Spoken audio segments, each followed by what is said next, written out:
A través de la gran época le presentamos el libro, Cómo el espectro del comunismo rige nuestro mundo, del mismo equipo editorial de 9 comentarios sobre el Partido Comunista Chino, que publicó el mismo medio.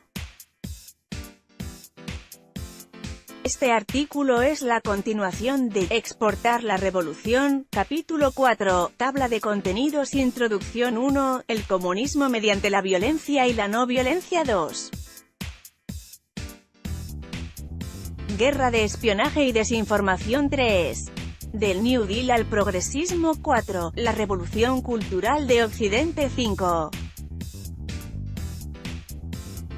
Los movimientos antiguerra y de derechos civiles. Introducción. Las elecciones presidenciales de Estados Unidos en 2016 fueron unas de las más dramáticas en décadas. Aunque la participación fue de apenas un 58% de votantes, la campaña presidencial estuvo llena de giros e imprevistos que continuaron aún después de las elecciones. El ganador, el candidato republicano Donald Trump, se encontró asediado por una cobertura negativa en la prensa y protestas en ciudades de todo el país. Los manifestantes llevaban pancartas con lemas como «No es mi presidente» y declarando que Trump es racista, machista, xenófobo o nazi. Se exigió que hubiera un recuento y hubo amenazas de destituirlo. Periodistas de investigación han revelado que muchas de estas protestas fueron instigadas por ciertos grupos de interés. Como se muestra en America Under Siege, Civil War 2017, un documental dirigido por el activista político neozelandés Trevor Loudon, que una significativa proporción de los manifestantes eran revolucionarios profesionales con lazos con regímenes comunistas y otros estados autoritarios, como Corea del Norte, Irán, Venezuela o Cuba. La obra de Loudon también señala el rol de dos prominentes organizaciones socialistas de Estados Unidos, el estalinista Partido Mundial de los Trabajadores y la maoísta Organización Socialista del Camino para la Libertad. 1. Habiendo investigado al movimiento comunista desde la década de 1980, Loudon determinó que las organizaciones izquierdistas hicieron de Estados Unidos su objetivo principal para la infiltración y la subversión. Los campos de la política, la educación, la prensa y las empresas estadounidenses han virado cada vez más hacia la izquierda bajo la influencia de personas en buenas posiciones. Incluso mientras la gente en todo el mundo festejaba el triunfo del mundo libre después de la Guerra Fría, el comunismo seguía apoderándose furtivamente de instituciones públicas de la sociedad occidental en preparación para su lucha final. Estados Unidos es el faro del mundo libre y los dioses le asignaron la misión de ser la policía del mundo. La participación de Estados Unidos fue lo que determinó el resultado de las guerras mundiales. Durante la Guerra Fría, ante la amenaza del holocausto nuclear, Estados Unidos logró contener al bloque soviético hasta la desintegración de los regímenes comunistas soviéticos y de Europa del Este.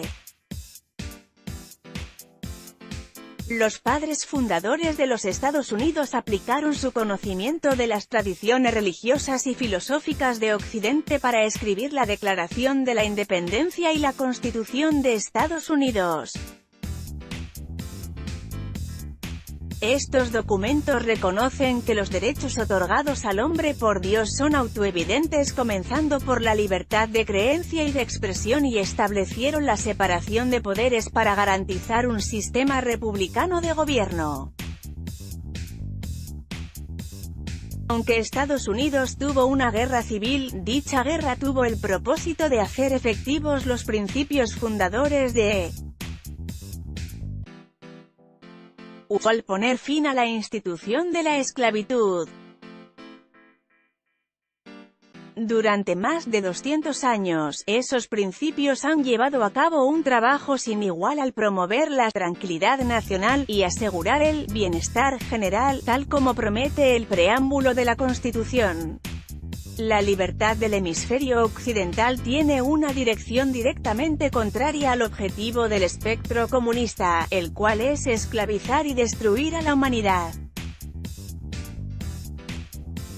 Maquillándose con la hermosa visión de una sociedad colectiva e igualitaria, el espectro del comunismo dirigió a sus enviados en la sociedad humana para que llevaran a cabo su conspiración en todo el mundo. Mientras que en países orientales como la Unión Soviética o China el comunismo se manifiesta como un gobierno totalitario, asesinatos en masa y la destrucción de la cultura tradicional, en Occidente ha estado obteniendo el control de manera silenciosa y constante utilizando la subversión y la desinformación. Erosiona la economía, los procesos políticos, las estructuras sociales y la fibra moral de la humanidad para producir su degeneración y destrucción. Dado que el Partido Comunista no tiene liderazgo en países occidentales, los agentes del espectro se disfrazan infiltrándose en todo tipo de organizaciones e instituciones. Hay al menos 4 fuerzas principales dirigiendo la subversión comunista en Occidente. El primer agente de subversión fue la Unión Soviética, fundada por la Tercera Internacional Comunista, Comintern, para esparcir la revolución en todo el mundo. A partir de los 80, los comunistas chinos implementaron la reforma económica, el PCCH estableció intercambios políticos, comerciales y culturales que le dieron la oportunidad de infiltrarse en Occidente. El segundo método de subversión fue llevado a cabo por los partidos comunistas locales, los cuales trabajaban con el Partido Comunista Soviético y el Comintern. Tercero, en las últimas décadas, las crisis económicas y las revueltas sociales han alentado a muchos gobiernos occidentales a adoptar políticas socialistas, lo que dio como resultado un giro a la izquierda. La cuarta fuerza de subversión proviene de quienes simpatizan y apoyan al Partido Comunista y al socialismo. Estos compañeros de viaje sirven al comunismo como una quinta columna de idiotas útiles dentro de la sociedad occidental, ayudando a destruir la cultura, sembrar la degeneración moral y socavar al gobierno legítimo. Supera el alcance de esta obra el brindar un informe exhaustivo sobre la infiltración comunista en Occidente, dada su naturaleza opaca y sinuosa. Sin embargo, al entender el panorama general, nuestros lectores pueden obtener una imagen de cómo opera el espectro perverso y así aprender a ver a través de sus capas de engaño. Para ser breves, este capítulo ofrece un repaso general del alcance del comunismo en Estados Unidos y Europa Occidental. 1. El comunismo mediante la violencia y la no violencia en el imaginario colectivo. El Partido Comunista es sinónimo de violencia, y con razón. En el Manifiesto Comunista, Marx y Engels dicen, los comunistas desprecian esconder sus perspectivas y objetivos. Ellos declaran abiertamente que sus fines pueden lograrse solo mediante el derrocamiento forzoso de todas las condiciones sociales existentes. 2. El hecho de que los regímenes comunistas de Rusia y China tomaran el poder mediante la revolución violenta y utilizaran la violencia como una herramienta de represión desvió la atención de las formas menos visibles del comunismo. La rama del marxismo que aboga por la revolución violenta está representada por el leninismo, el cual adaptó la teoría en 2 aspectos significativos. Según Marx, la revolución comunista empezaría en países capitalistas avanzados, pero Lenin creía que el socialismo podría ser formado en Rusia, que tenía un desarrollo económico comparativamente más atrasado. La segunda y más importante contribución de Lenin al marxismo fue su doctrina de construcción del partido.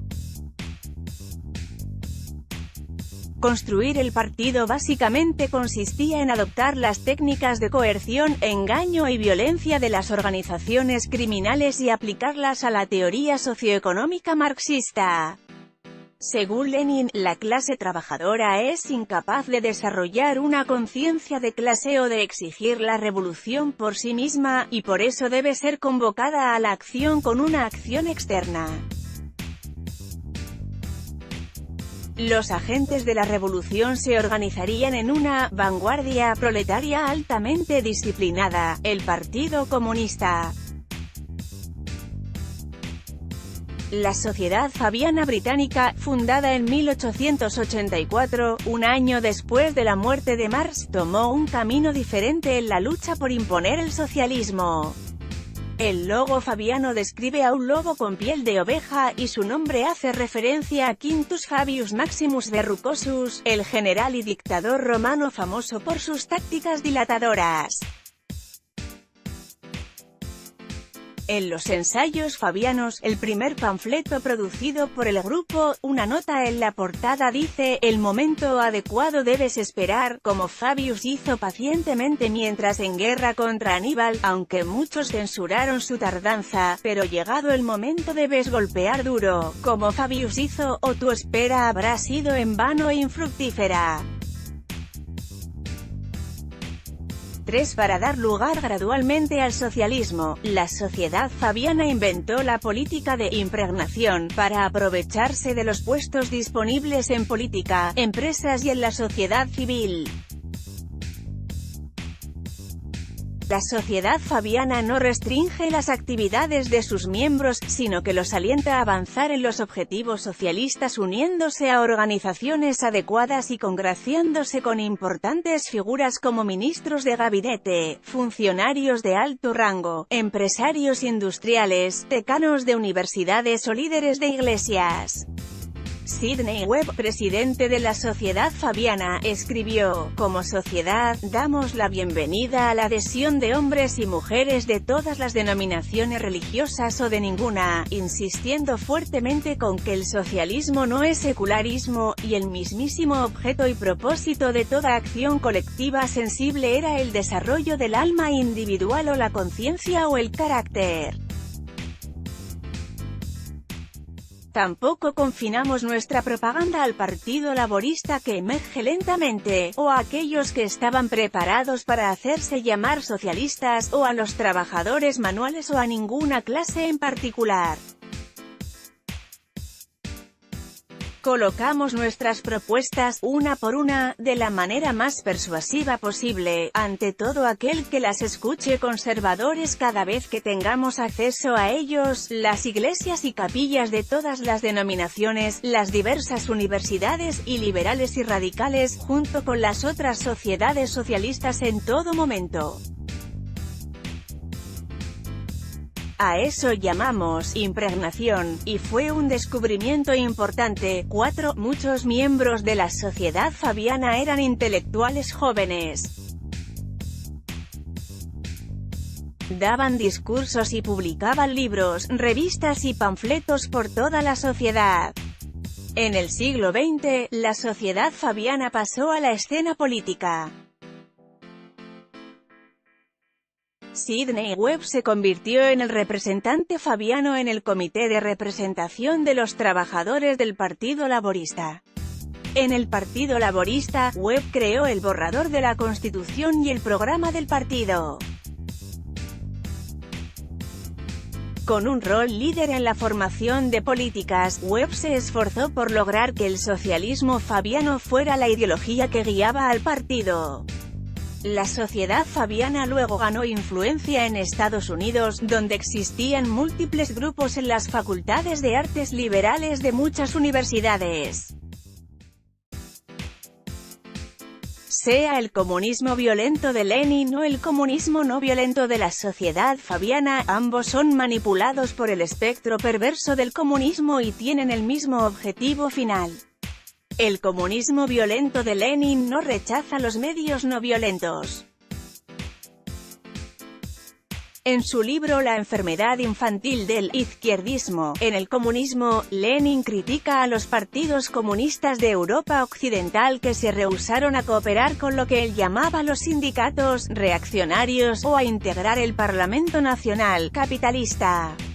En su libro, Lenin escribió El arte de la política, y el correcto entendimiento del comunismo sobre sus tareas, consiste en evaluar correctamente las condiciones y el momento en el que la vanguardia del proletariado pueda asumir el poder con éxito, en el que es capaz durante y después de la toma del poder de ganar un apoyo adecuado por parte de un estrato lo suficientemente amplio de la clase trabajadora y de la masa trabajadora no proletaria, y en el que es capaz de mantener, consolidar y extender su régimen al educar, entrenar y atraer a una masa aún más amplia de trabajadores.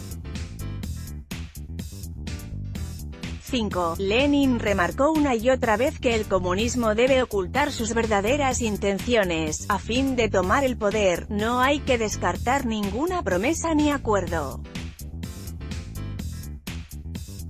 En otras palabras, para conseguir sus objetivos pueden ser inescrupulosos. En el camino al poder, tanto el Partido Bolchevique de Rusia como el Partido Comunista Chino utilizaron la violencia y el engaño al máximo grado. La brutalidad de los regímenes comunistas soviéticos y chinos ha desviado la atención del comunismo no violento que se encuentra en Occidente. Bernard Shaw, dramaturgo irlandés y representante de la sociedad fabiana británica, escribió: «También dejé bien en claro que el socialismo significa la igualdad de ingresos o nada, y que bajo el socialismo no tendrías permitido ser pobre.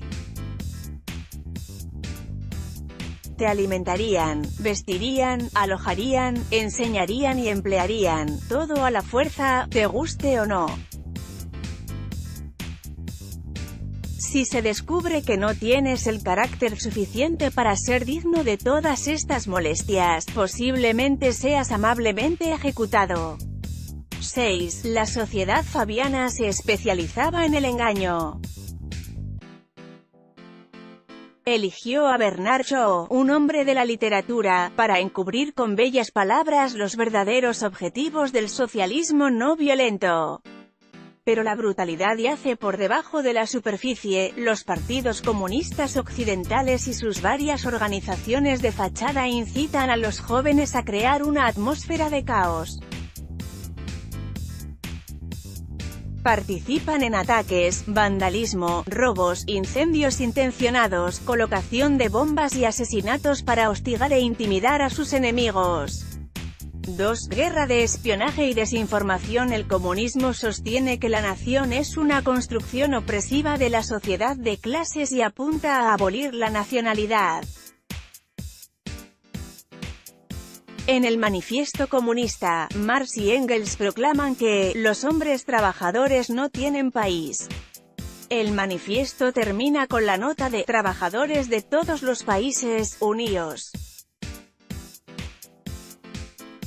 Bajo el liderazgo de Lenin, los bolcheviques fundaron el primer país socialista en Rusia e inmediatamente establecieron la Internacional Comunista, Comintern, para instigar y difundir la revolución socialista en todo el mundo. El objetivo de la Unión Soviética y el Comintern era derrocar a los regímenes legítimos de cada nación sobre la tierra y establecer una dictadura socialista mundial del proletariado. En 1921, la filial del lejano oriente del Comintern estableció el PCCH, que tomaría el poder en China en 1949. Además del PCCH, los partidos comunistas de todo el mundo buscaron la guía del Comintern y aceptaron su financiamiento y entrenamiento. Con los recursos de un vasto imperio a su disposición, el Partido Comunista de la Unión Soviética, PCUSE, reclutó activistas en todo el mundo y los entrenó para llevar a cabo operaciones subversivas en sus propios países. Fundado en 1919, el Partido Comunista de Estados Unidos PCUA, fue una de esas organizaciones que siguieron al Comintern y al PCUSE. Aunque el PCUA en sí nunca se convirtió en una fuerza política importante, su influencia en los Estados Unidos fue de todos modos significativa. El PCUA confabuló con activistas y organizaciones activistas para infiltrarse en los movimientos de trabajadores y estudiantes, la Iglesia y el gobierno. El Dr.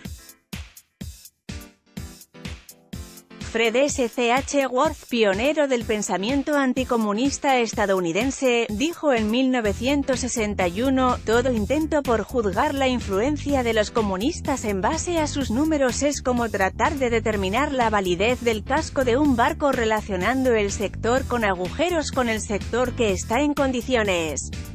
Un agujero puede hundir el barco. El comunismo es la teoría de unos pocos disciplinados que controlan y dirigen al resto. Una persona en una posición crítica puede controlar y manipular a miles de otros. 7. Ahora se sabe que había agentes soviéticos activos dentro del gobierno estadounidense durante la Segunda Guerra Mundial. A pesar de esto y de los esfuerzos anticomunistas del senador Joseph M. McCarthy, políticos y académicos izquierdistas y la prensa de izquierda ocultaron o encubrieron estos hechos al público. En la década de 1990, el gobierno de U desclasificó los archivos Venona, decodificados por la inteligencia estadounidense durante la década de 1940 hasta el final de la Segunda Guerra Mundial. Estos documentos muestran que al menos 300 espías soviéticos estuvieron trabajando en el gobierno de incluyendo funcionarios de alto rango en la administración Roosevelt que tenían acceso a información ultrasecreta. Otros agentes utilizaban sus posiciones para influir en la creación de políticas y la forma de gobernar. Entre los espías soviéticos que se conocen estaban Harry Dexter White, funcionario del Tesoro de Alighieri Gies, funcionario del Departamento de Estado, y Julius y Ethel Rosenberg, la pareja que fue ejecutada en la silla eléctrica por transmitir secretos militares y tecnología atómica a la Unión Soviética. Las comunicaciones interceptadas y desencriptadas por el proyecto Venona son solo la punta del iceberg. El alcance total de la infiltración soviética en el gobierno de sigue siendo desconocido. Al ocupar puestos gubernamentales de alto rango en Estados Unidos, algunos agentes soviéticos tuvieron la oportunidad de influir en importantes decisiones políticas. Alighieri Gies, el espía soviético en el Departamento de Estado, tuvo un rol clave como consejero del presidente Roosevelt durante la Conferencia de Yalta a finales de la Segunda Guerra Mundial. Él ayudó a determinar los arreglos territoriales de posguerra, a redactar el borrador de la Carta de las Naciones Unidas y a decidir el intercambio de prisioneros, y demás. Harry Dexter White, un asistente de confianza del secretario del Tesoro Henry Morgenthau Jr., ayudó a crear los acuerdos financieros internacionales de Bretton Woods y fue una de las personalidades más importantes detrás del establecimiento del Fondo Monetario Internacional y del Banco Mundial. White incentivó al Partido Nacionalista Chino, Kuomintang, para que incorporara en el Ministerio de Finanzas chino a Yi Shaodin, un miembro oculto del PCCH. Después de asumir su cargo en 1941, Yi fue el arquitecto de desastrosas reformas monetarias que dañaron la reputación del Kuomintang y beneficiaron el ascenso del PCCH. Algunos historiadores argumentan que la influencia de los espías soviéticos y sus simpatizantes izquierdistas en la política exterior norteamericana llevó a que Estados Unidos pusiera fin a la ayuda militar que brindaba al Kuomintang durante la Guerra Civil China que siguió a la Segunda Guerra Mundial. Así fue que China continental cayó en manos del PCCH. Algunos expertos, como M. Stanton Evans, argumentan que el área en que los espías soviéticos tuvieron más éxito fue en influir la política. 8. Whittaker Chambers, informante soviético y asociado del PCUA que luego desertó y testificó contra otros espías, dijo: los agentes de una potencia enemiga estaban en posición de hacer mucho más que robar documentos. Estaban en una posición de influencia sobre la política exterior de la nación a favor de los intereses del principal enemigo de la nación, y no solo en ocasiones excepcionales, sino en lo que debe haber sido una abrumadora suma de decisiones día a día. 9. Yuri Bezmenov, un agente de la KGB que desertó en Occidente, analizó los métodos soviéticos de subversión en sus escritos y entrevistas. De acuerdo con Bezmenov, los espías al estilo James Bond de la cultura popular, que hacían explotar puentes o se escabullían robando documentos secretos, no podrían estar más lejos de la realidad del espionaje. Solo entre el 10 y el 15% del personal y los recursos de la KGB estaban asignados a las operaciones de espionaje tradicional, y el resto era para la subversión ideológica. Bezmenov decía que la subversión tiene 4 etapas. El primer paso es fomentar la decadencia cultural y la desmoralización del país enemigo, el segundo es crear caos social, el tercero es instigar una crisis que lleve a la guerra civil, a una revolución o a una invasión externa, culminando con el cuarto y último paso de poner al país bajo el control del Partido Comunista. Esto se llama normalización. Bezmenov, alias Thomas Schumann, enumeró 3 campos de subversión, incluyendo el pensamiento, el poder y la vida social. El pensamiento incluye la religión, la educación, los medios de comunicación y la cultura. El poder incluye la administración del gobierno, el sistema legal, el orden público, las fuerzas armadas y la diplomacia. La vida social abarca la familia y las comunidades, la salud y las relaciones entre personas de diferentes razas y clases sociales. Como ejemplo, Bezmenov explicó cómo el concepto de igualdad fue manipulado para crear agitación social. Los agentes promueven la causa del igualitarismo, haciendo que la gente esté descontenta con sus circunstancias políticas y económicas. El activismo y la agitación social van acompañados de un estancamiento económico, exacerbando las relaciones laborales y de capital en un ciclo deteriorante de desestabilización. Esto culmina en una revolución o en una invasión de fuerzas comunistas. 10. Ion Mihai Pacepa, el oficial de inteligencia de mayor rango en la Rumanía comunista, desertó a Estados Unidos en 1978. Luego expuso cómo la ex-Unión Soviética y los regímenes comunistas de Europa del Este adoptaron estrategias de guerra psicológica y desinformación contra países occidentales. De acuerdo con Pacepa, el propósito de la desinformación era alterar el marco de referencia de la gente. Con los valores ideológicos manipulados, la gente no sería capaz de entender o aceptar